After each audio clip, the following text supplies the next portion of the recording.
Ease of doing business સંદર્ભે સરકાર દ્વારા મહત્વપૂર્ણ નિર્ણય લેવામાં આવ્યો છે। વહીવટી પ્રક્રિયામાં સુધારા અંગે મુખ્યમંત્રી દ્વારા મહત્વપૂર્ણ નિર્ણય લેવામાં આવ્યો। કલેક્ટર અને ડીડીઓની સત્તામાં વધારો કરવાનો નિર્ણય લેવાયો છે।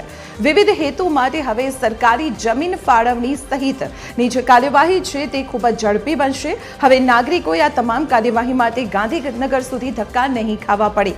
જિલ્લા કક્ષાએ જે ફોલોઅપ આ અંગે મળી રહેશે તે પ્રકારનો નિર્ણય મુખ્યમંત્રી દ્વારા લેવામાં આવ્યો છે।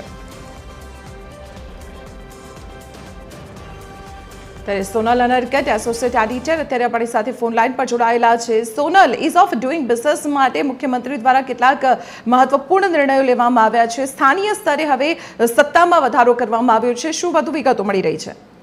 જી, મહત્વનું છે કે રાજ્યમાં ઇઝ ઓફ ડુઇંગ બિઝનેસ જે છે તે વધુ સરળતાથી પરમિશન મળી જાય તે સંદર્ભમાં વહીવટી પ્રક્રિયા જે છે એના સુધારા સંદર્ભમાં મુખ્યમંત્રી ભૂપેન્દ્ર પટેલ તરફથી મહત્વપૂર્ણ નિર્ણય લેવામાં આવ્યો છે અને તે અંતર્ગત સરકારી જમીન ફાળવણીની પ્રક્રિયા જે છે તે ઝડપી બનાવવાની દિશામાં મહત્વપૂર્ણ જે નિર્ણય છે તે લેવામાં આવ્યો છે અને આ સંદર્ભમાં જે તે જિલ્લા કલેક્ટર અને જિલ્લા વિકાસ અધિકારીઓની જે સત્તા છે તે અત્યાર સુધી મર્યાદિત હતી તેમાં હવે વધારો કરવામાં આવ્યો છે। સત્તા મર્યાદા વધારવામાં આવી છે।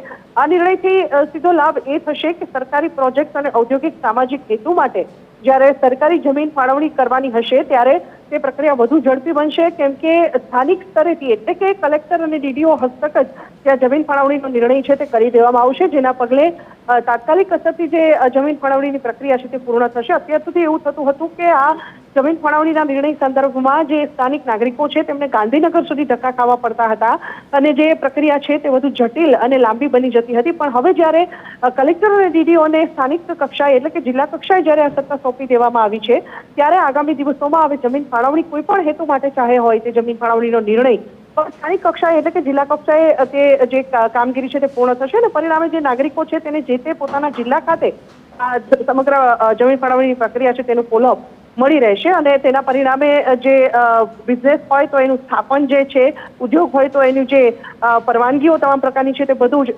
સ્થાનિક કક્ષાએ પૂર્ણ થતું હોવાથી જે પ્રક્રિયા છે તે વધુ ઝડપી બનશે અને તેના પરિણામે ઉદ્યોગોની સ્થાપનાની સાથે સાથે રોજગારીનો જે વધારો છે તે પણ ઝડપી બનશે।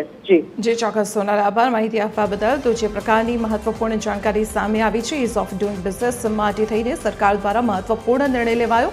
જમીન ફાળવણીની જે પ્રક્રિયા છે તે હવે કલેક્ટર અને ડીડીઓના ધોરણે કરવામાં આવશે। તેમની સત્તામાં વધારો કરાયો છે।